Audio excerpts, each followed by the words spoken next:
red meat. Hard to digest. Our enzymes just aren't designed like a lion and tiger. When they bite into red meat, it starts to digest. We bite into red meat, it does not digest in the mouth. We don't have the enzymes.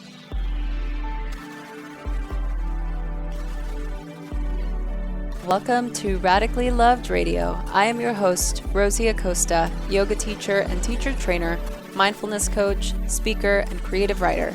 I am also the founder of radicallylove.com, a website where you can go for more information about yoga, mindfulness, meditation, and lifestyle advice. On this podcast, we talk to people within our health and wellness community that are creating content through the ritualistic practice of yoga, meditation, or overall mindful living. We hope to create value in your life so that you can achieve your highest potential and live a radically loved life. To stay in touch with us, just follow me on Instagram and Twitter at Rosie Acosta and on Facebook at Radically Loved Rosie. You can sign up for our newsletter on radicallylove.com to stay up to date on future workshops, retreats, and latest podcasts. Hey guys, most of you know that I have returned back to a plant-based diet, so my beverage consumption has increased quite a bit. Don't judge. I know there's some of you out there that really enjoy beverages. So one of my favorite things to drink lately, which I'm consuming a lot of, is Four Sigmatic's new Golden Latte Mushroom Mix. It has shiitake and turmeric in it. It's totally organic, caffeine-free, vegan, and only 1 gram of palm sugar per serving. I love being able to travel with these little packets because they're really easy to make. All you need is some hot water. Some of the additional ingredients in the Golden Latte are adaptogenic tulsi, warming ginger, and a pinch of black pepper to support turmeric's skin-loving properties. So not only do your insides feel amazing, but your skin looks great. Go to Four Sigmatic now and enter promo code RADICALLYLOVED, that's RADICALLYLOVED, to get 15% off of your entire purchase. Be sure to check out all the other products that they have there as well.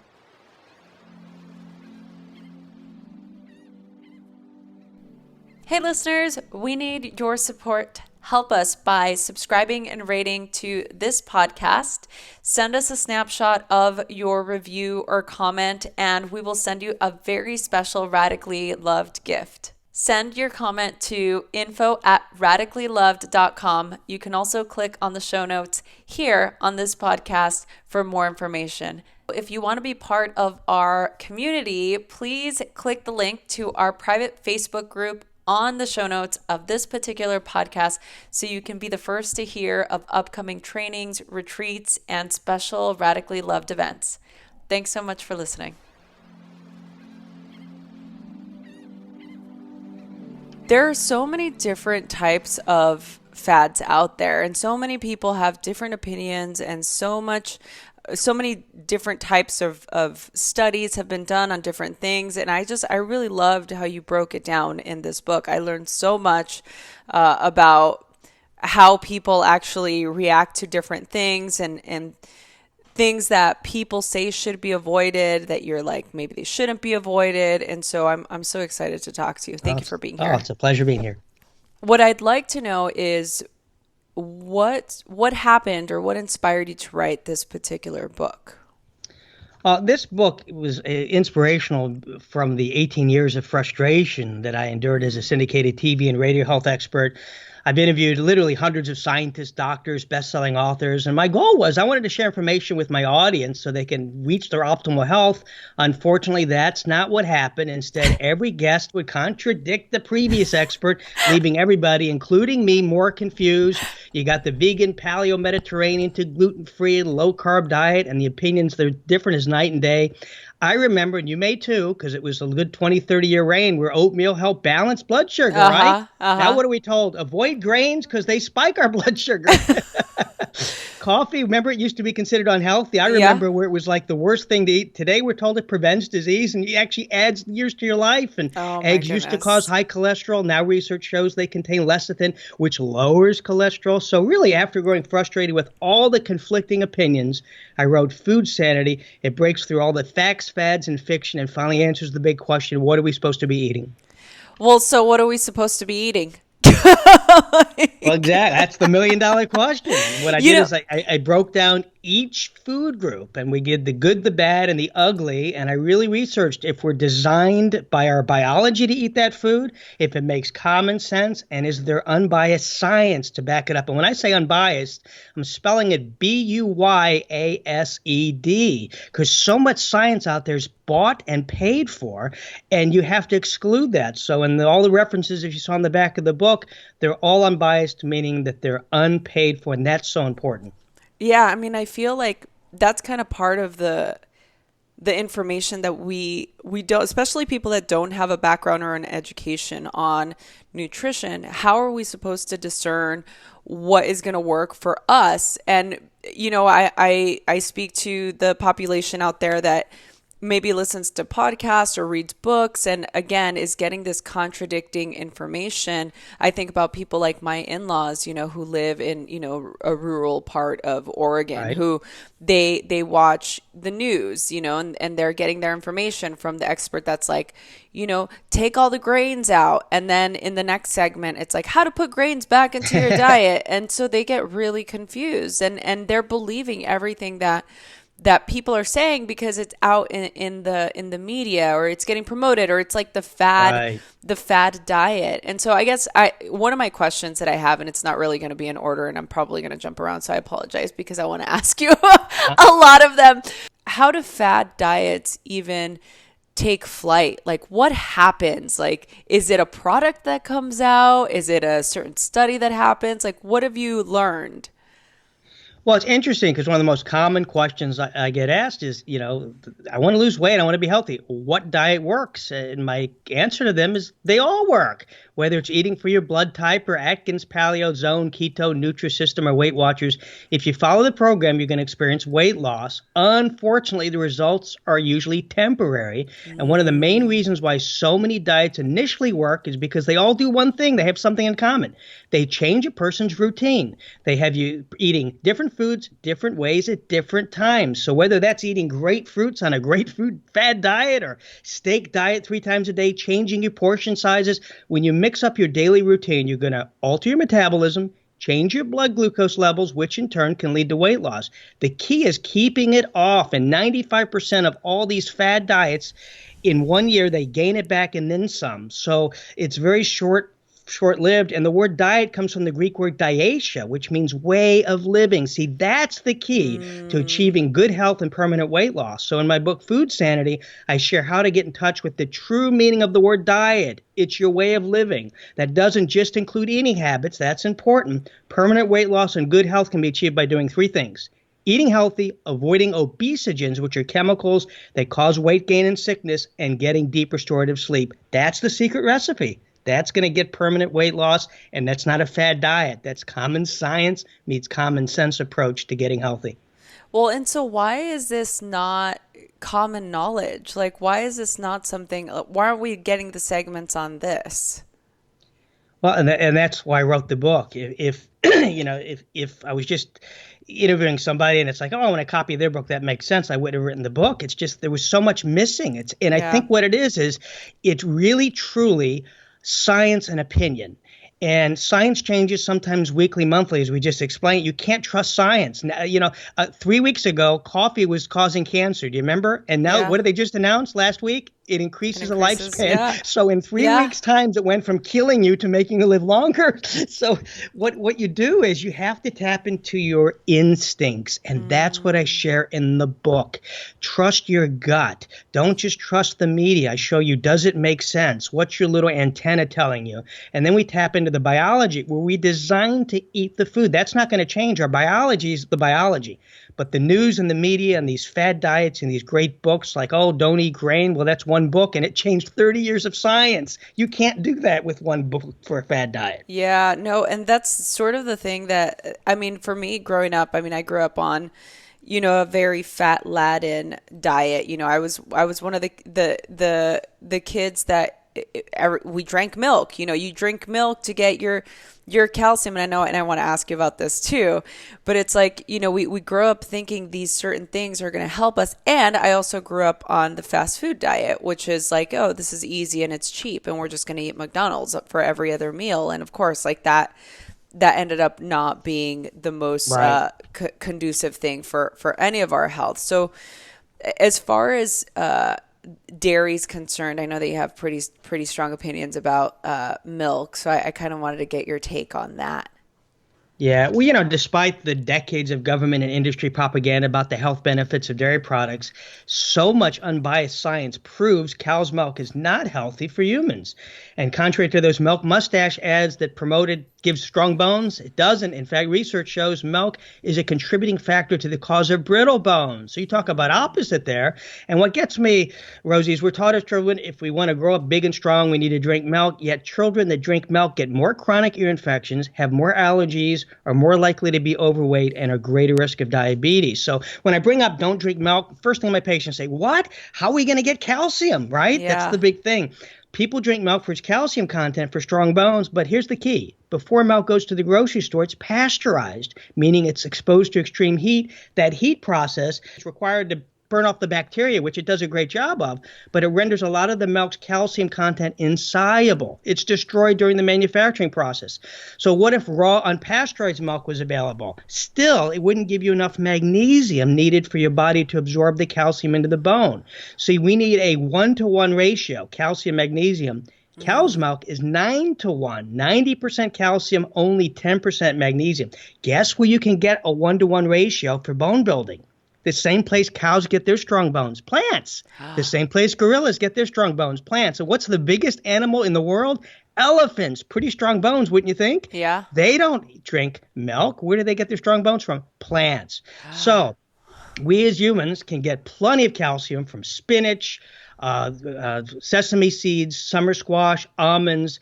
They're all 1-to-1, perfect bone building calcium to magnesium ratio. So rule that out. And the last thing I want to share is if people say, well, what about the protein? I need protein, right? Yeah. So it's calcium and protein. The reason why cow's milk is bad for us is the protein. It's called casein, and casein from cow's milk is also used to make glue to hold together wood. Think of the cow logo on Elmer's glue.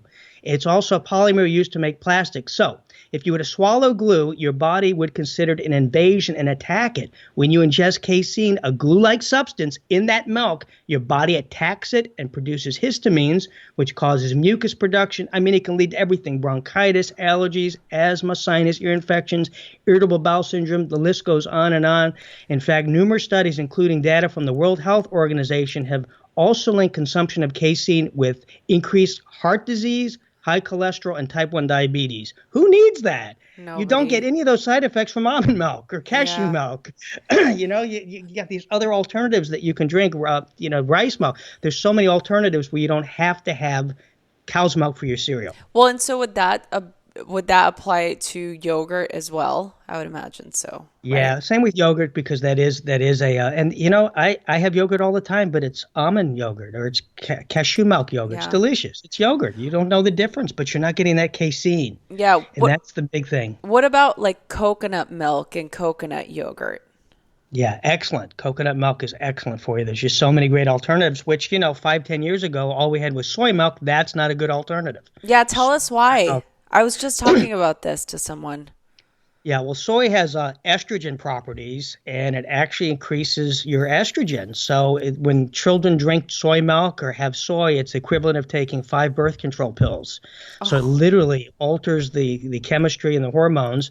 Plus, it's got these chemicals that actually wreak havoc on our thyroid gland.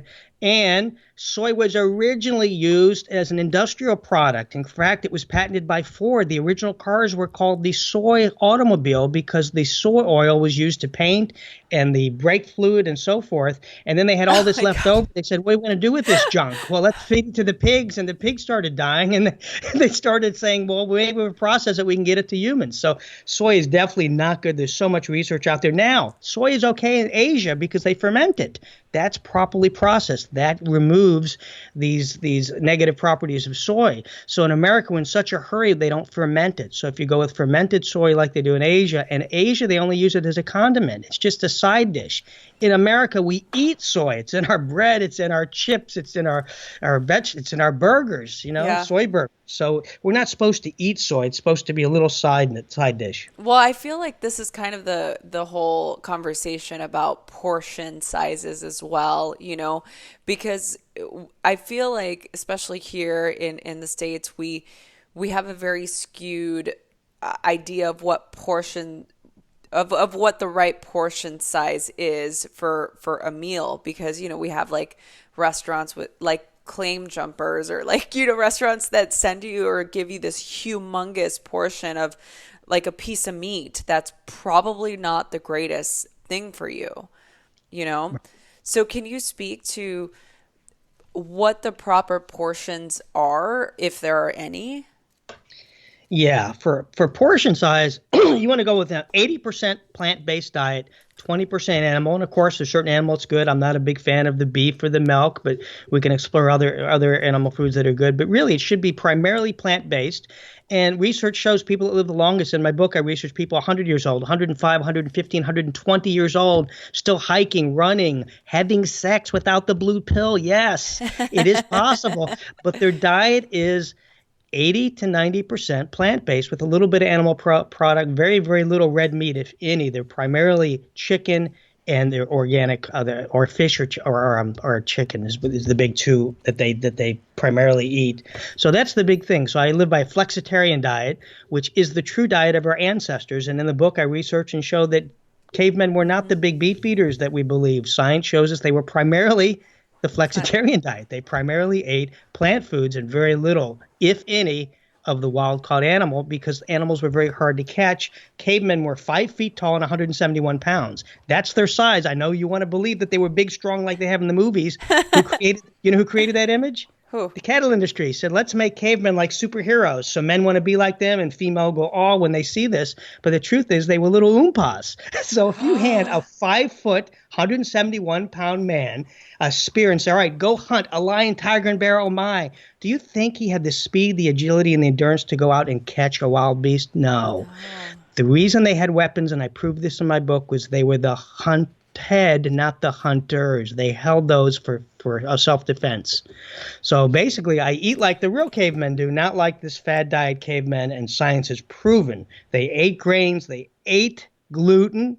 3.5 million years ago, yes, they found gluten in teeth. So all these paleo people saying, oh, stay away from gluten, stay away from grains. We didn't eat those as ancestors. Wrong. Science proves we did. Oh, I can't. You're like literally blowing my mind right now. I had no idea. That's so crazy, because we get these images of what bodies are supposed to look like, or what our physical agility is supposed to be like. And we're so off the marker. We're so off. Yeah. I know. And I believed it too, because I've heard it. Interesting. The paleo diet advocates, they say we should eat like a caveman ancestors, yet our closest living relatives are chimpanzees. In fact, there's only a 1.6% difference between chimp DNA and ours. We both have fingers, thumbs, fingernails, a similar reproductive system. Its gestation is like 9 months. 32 teeth. We're the only species able to use tools. We're pretty close. Chimpanzees' diet, ready, is 90 to 95% plant-based, with the remaining small percentage being insects, eggs, and baby animals. They will eat meat, but only if they're left with no other choice. So having said that, why aren't there diet books out there telling us we should eat like a chimp instead of a caveman? I have no idea. Wow, that's like so crazy. I'm just like, whoa. A quick message from our sponsor. If you're looking for a nutrient system that truly embraces and complements the mind-body balance in a holistic, nurturing way, then wellness kits from Uveda are your natural answer. They're created with the help of naturopathic and Ayurvedic practitioners committed to the healing tradition's mantra of purity and harmony. These top-quality ingredients are hand-picked and refined in a way that preserve utmost quality and potency. Discover a wide range of formulas that deliver essential fatty acids, herbs, probiotic strains, and enzymes to help support your health and wellness needs. Whether you're looking for a natural detox support, a gentle digestive aid, soothing probiotics, or a formula dense in vitamins, minerals, and antioxidants, you can be assured you're getting only the best natural healing remedies for your body. Go to uveda.com, that's YOUVEDA.com, nbsp.com and enter the promo code ROSIE, ROSIE, for a special discount on your first purchase.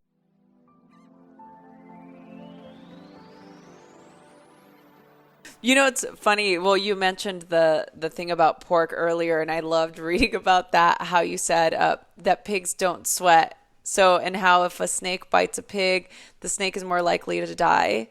So just talking about all of this, what is the significance and how does that apply to our diet? Well, it's interesting because people always say, oh, I was sweating like a pig. I work so hard. Well, that's couldn't be further from the truth because pigs don't sweat. And what that does is that leads to toxins remaining inside their body and ultimately ingested by humans that eat them. In fact, some pigs' outer fat layer is so thick and filled with toxins, if a rattlesnake bites a pig, the snake is more likely to die than the pig.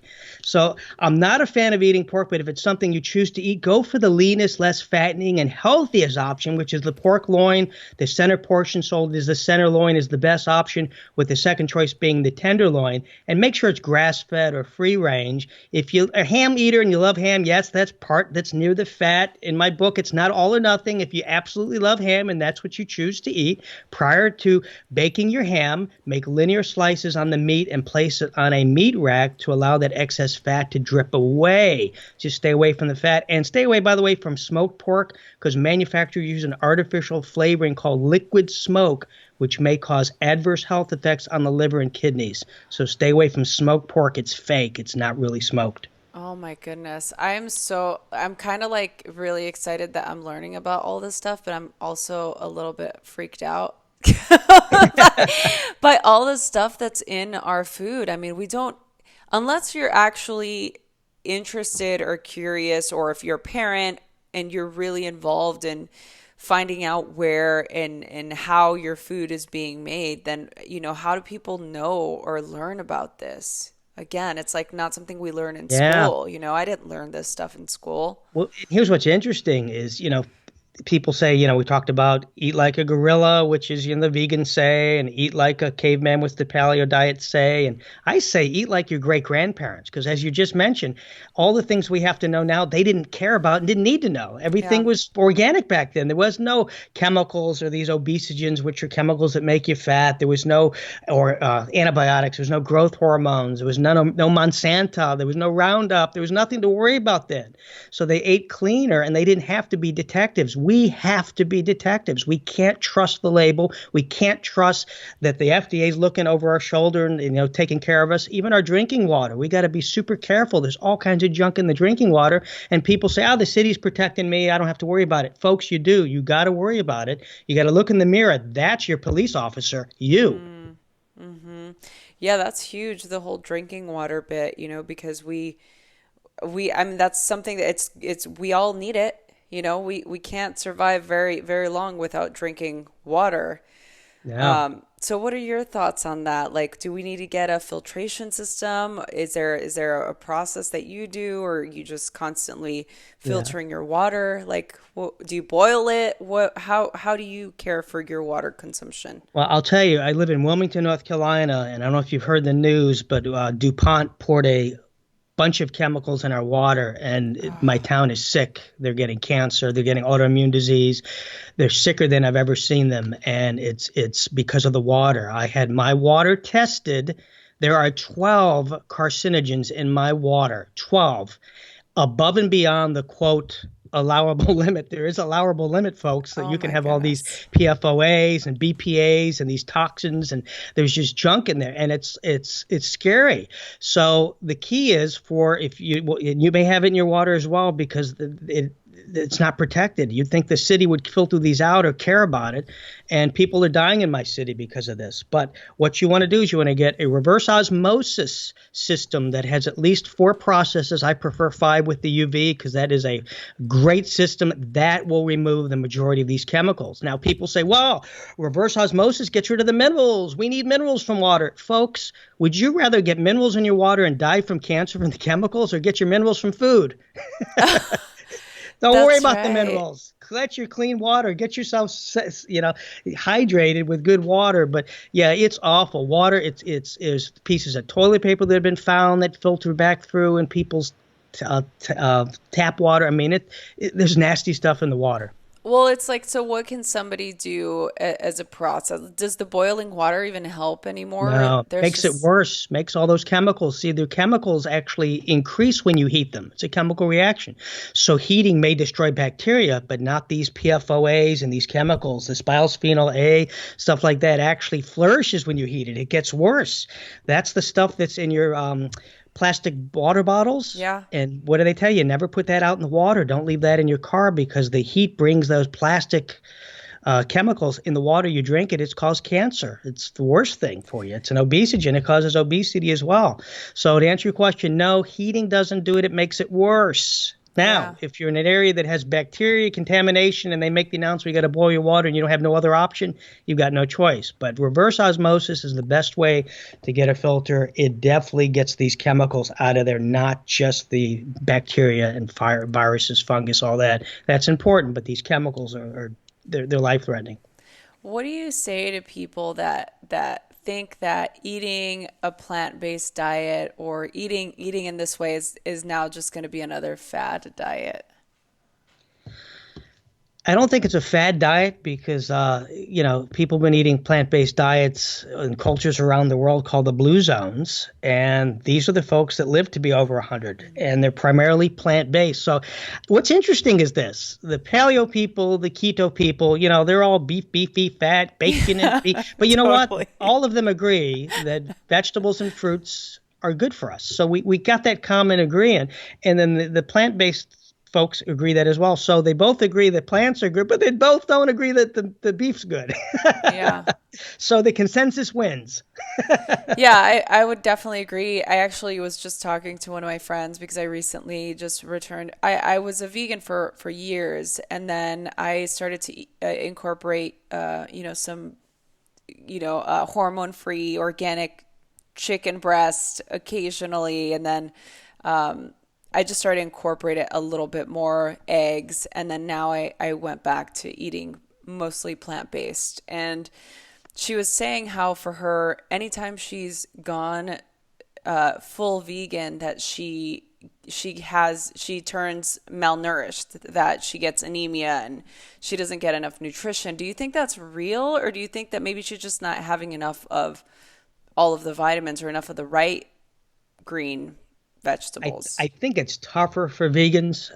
Again, I've tried the vegan route, and again, the same way. It's just your body kind of speaks to you. Yeah. And my body felt fatigued. It did have that lack of protein. So now I get that from wild-caught fish, organic chicken, eggs. Again, that's not my big part of my diet. Mostly it is plant-based, but you do need that occasional animal food. You don't need pork.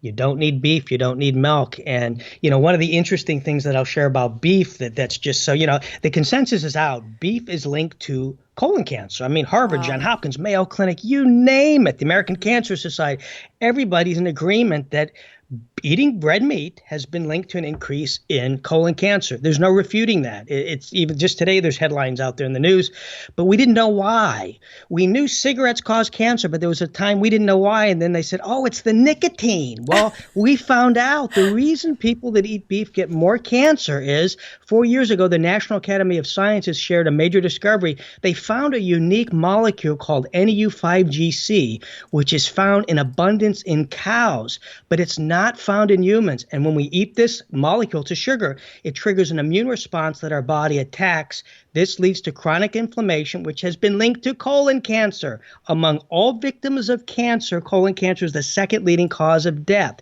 So the more red meat you have, the more you're ingesting that molecule, and the more you're going to have a chance of colon cancer. And interesting, and it's in my book, and no one's writing about this. It's like it's such a secret, which is this because the cattle industry is so powerful. But there's also an NEU5 the NEU5AC is also in our body, and this is a molecule that lines our blood vessels. We share this molecule with chickens and fish so we can eat these foods with no inflammatory reaction. But when we eat red meat, our immune system can't tell the difference. So our body ends up attacking our own blood vessels. So the NEU5AC is one molecule different than the NEU5GC from cows. So that's why it explains really what the research showing red meat's been linked to heart disease, for that same molecule. So we know why. So there's science now backing up the reason for it. It's just not healthy. And, people hearing this and, I'm on these paleo shows and they hate it. But, eat beef if you want, but just do it occasionally. Don't be the person who thinks you need it 3 times a day to be healthy and lose weight. Well, that's sort of the thing that one of my friends that does paleo, and for me, I'm like, I couldn't even, I don't think my body could physically process all the meat that is required or part of, their system or whatever. But, he's eating beef 3 times a day. And I'm just like, I just breakfast, lunch, and dinner. And I just don't know. I'm so happy that you're saying it because he's going to listen to us. He's going to listen to this. And I just don't, what would you say to that person? What do you say to my friend? Well, the big thing, we talked a little bit about the science, but just think about this. Red meat's hard to digest. Humans, we have longer intestinal tracts compared to carnivores, and the remnants of red meat cling to the colon, leading to putrefaction, which can turn into ammonia and a waste product called uric acid. This acid can destroy the intestinal flora of the small intestines, and when uric acid remains stagnant in the colon for too long, it gets absorbed into the bloodstream, which can contribute to arthritis, hypertension, increased risk for type 2 diabetes. It has a name. It's called leaky gut syndrome. Now, compared to other animal foods, red meat is the most difficult to digest. Fish takes 30 minutes to digest, chicken 90 minutes, and red meat, ready for this? Up to 5 hours. And if you don't get enough fiber, it can cling to the intestinal walls for weeks undigested. So carnivores, they have short, smooth-shaped colons, so they don't need fiber.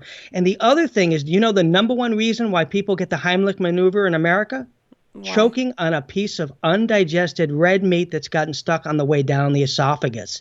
Not chicken, not fish, red meat. Hard to digest. Our enzymes just aren't designed like a lion and tiger. When they bite into red meat, it starts to digest. We bite into red meat. It does not digest in the mouth. We don't have the enzymes.